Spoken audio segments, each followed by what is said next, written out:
Doctor Diwakar जी का कहना है, मन को जितना मर्जी रोको वृत्ति आ ही जाती है। सच है। देखिए, वृत्ति को समझे। साधारण भाषा में मन की चंचलता को ही वृत्ति कहते हैं। मन हमारा जो बार बार चंचल रहता ना, तो रुकता नहीं, ठहरता नहीं एक विचार में, और विचार परिवर्तित होते रहते हैं। ये जो विचार हमारे परिवर्तित होते रहते हैं, क्षण में कुछ क्षण में कुछ। कभी बैठ के देखिए, आपका एक विषय तो चलेगा ही नहीं, विषय बदलते रहते हैं। ये विषय का बदलना ही चंचल मन की पहचान है। इसमें विषय जो बदल रहे हैं, यही वृत्ति, यही विचार हम आत्मा को डामाडोल किए रहती है।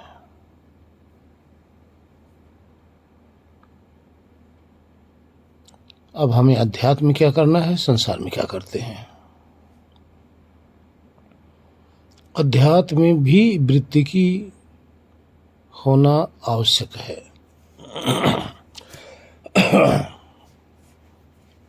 वृत्ति का होना आवश्यक है, लेकिन इस वृत्ति का नहीं जो बार बार चेंज हो रही है, बदल रही है। हर क्षण जो तरह तरह की विचारधाराएं आ रही हैं, ये अध्यात्म में इसका कोई काम नहीं है। संसारी दशा में ये होता रहता है।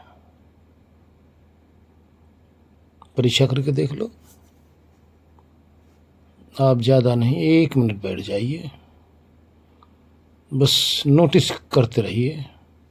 1 मिनट में आपके असंख्य प्रकार के विचार आए और चले गए। ये जो वृत्ति है, मन की डामाडोल होने की पहचान है। तो जब मन डामाडोल रहता है, इस डामाडोल रूपी जो तरह तरह के अंदर विचार चल रहे हैं, इसको जो देखता रहता है ना, तरह तरह के विचारों को देखता रहता है। जिस समय ये विचारों को परिवर्तित होते हुए मन के विचारों को जब देख रहा है, इस समय आपको जीव कहा जाता है। यानी आत्मा को इस समय ध्यान रखना, जब आप बदलते हुए तरह तरह के विचारों को देख रहे होते हो, ये आपकी उपाधि हो गई है। इस समय आप जीव भाव में जी रहे हैं। इस समय आपको अपना कुछ पता नहीं होता, कुछ भी ज्ञान नहीं हो पाता, कुछ भी अपना कुछ समझ नहीं आता अपने को, हम हैं भी या नहीं है। लेकिन इसी में आप डामाडोल रहते हो। ये संसार दशा है। यही दशा मन की आत्मा को भटकाए फिरती है। इस दशा के कारण से कभी भी आत्मा अपने को स्वीकार करने के लिए तैयार ही नहीं है, राजी ही नहीं है। ये संसार दशा की स्थिति हो गई मन की। अब अध्यात्म में क्या करना है? अध्यात्म में भी वृत्ति की आवश्यकता है, लेकिन कैसी वृत्ति की? यदि आप आत्मज्ञान के प्रति भाव बनाना चाह रहे हो, ईश्वर के प्रति जब भाव बनाना चाह रहे हो, जब आपके मन के अंदर यही वृत्ति एक उपस्थित रहे, एक वृत्ति यानी एक ही विचार, एक ही भावना जब उपस्थित रहे, ये डामाडोल इसमें ना होने पाए। और विचार आएंगे, उसको हटाना है और अपना एक विचार पे लगे रहना है। कैसे? हम एक आत्मा है, चेतन है। अहम शुद्ध चैतन्य ज्ञान स्वरूपम अजर हम अमर हम अखंडम अनूपम। इस तरह से जब अपना भाव बना रहता है, यानी अपने आत्मा के विषय में जो सोच चलती रहती है या ईश्वर के प्रति जो सोच चलती रहती है, तो इसको कहते हैं मन की अब एकाग्र अवस्था। पहले वाली एकाग्र अवस्था नहीं थी। पहले क्षिप्त, विक्षिप्त और मूढ़ तीनों अवस्थाएं थी। वो संसार दशा में रहती है। लेकिन जब आप एक चिंतन में बैठ गए, ईश्वर को महसूस कर रहे हो या अपने स्वयं को महसूस कर रहे हो, तो ये आपकी एकाग्र अवस्था हो गई मन की। इस एकाग्र अवस्था में आपको यदि ईश्वर का भाव कर रहे हैं तो हल्की हल्की ईश्वर की झलक महसूस होने लग जाएगी।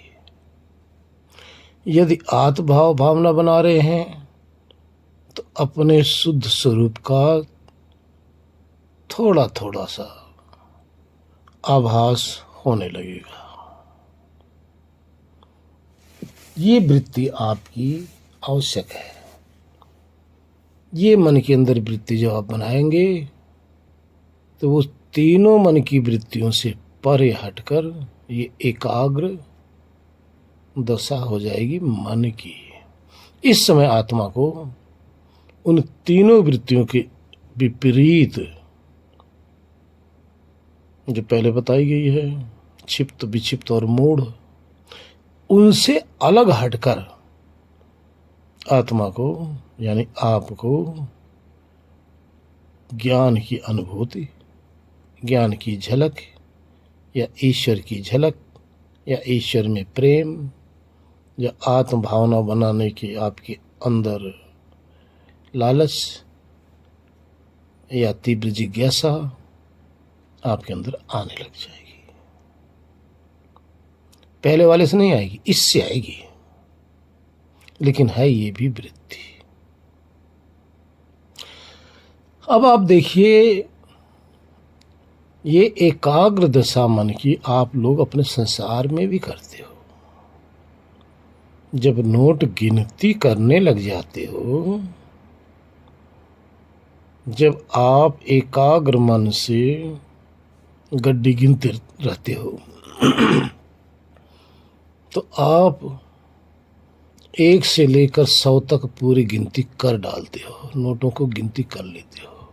लेकिन आप गिनती कर रहे हो, उसी समय किसी ने बीच में बोल बैठा।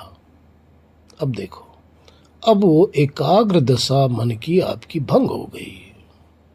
भंग होते ही आप भूल गए कितना गिनती किया, आप भूल गए। फिर दोबारा से आप नए सिरे से करेंगे। क्यों?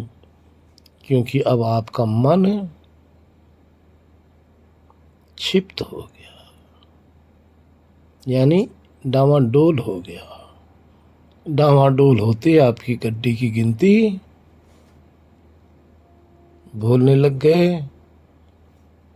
तो इस तरह से जब आप आत्मज्ञान को गिनती करते हो, अपने भाव को बनाते हो, अपने को महसूस करने लग जाते हो या ईश्वर के प्रेम में होते हो, तो बीच बीच में जब आपके मन के अंदर जब ऐसी चीजें आने लग जाती है, तब भी आपका वो जो भाव है हट जाता है। बीच बीच में ईश्वर के प्रति जो प्रेम है टूट जाता है, फिर आप बनाते हैं। इसी तरह से आत्मज्ञान के विषय में फिर अगर कोई नया विचार आ गया बीच में, तो आपका आत्मज्ञान का जो अनुभव हो रहा था बीच में विघ्न पड़ गया, लेकिन फिर आप लग जाते हो। इस तरह से अभ्यास करते करते अगली दशा आएगी, ये वृत्ति ही समाप्त हो जाएगी। जैसे आप नोट की गिनती कर रहे हो, गिनती करते करते एक समय आप सुस्त हो जाते हो, नींद आने लग जाती है, आपकी नोट भी धरी की धरी रह जाती है। ऐसा बहुत कम होता है, क्योंकि लंबे समय करने के बाद ऐसा होता है। उसी तरह से ध्यान करते करते जब आपका मन एकाग्र हो जाता है, तो कुछ समय के बाद में ये मन की एकाग्र अवस्था भी समाप्त हो जाती है। अब हो जाती है निरुद्ध अवस्था, मन की निरुद्ध। निरुद्ध का अर्थ रुक जाना। अब जब मन रुक गया, निरुद्ध अवस्था हो गई मन की, अब आपका और मन से संबंध कोई है रहा ही नहीं, संबंध विच्छेद हो गया। मन से आपका संबंध हटते ही आप अपने स्वरूप में ठहर गए। तब जो गिनती कर रहा था या सुमिरन कर रहा था, अब सुमिरन करने वाला सुमिरन न करके शांत हो गया। ये मन की निरुद्ध अवस्था है।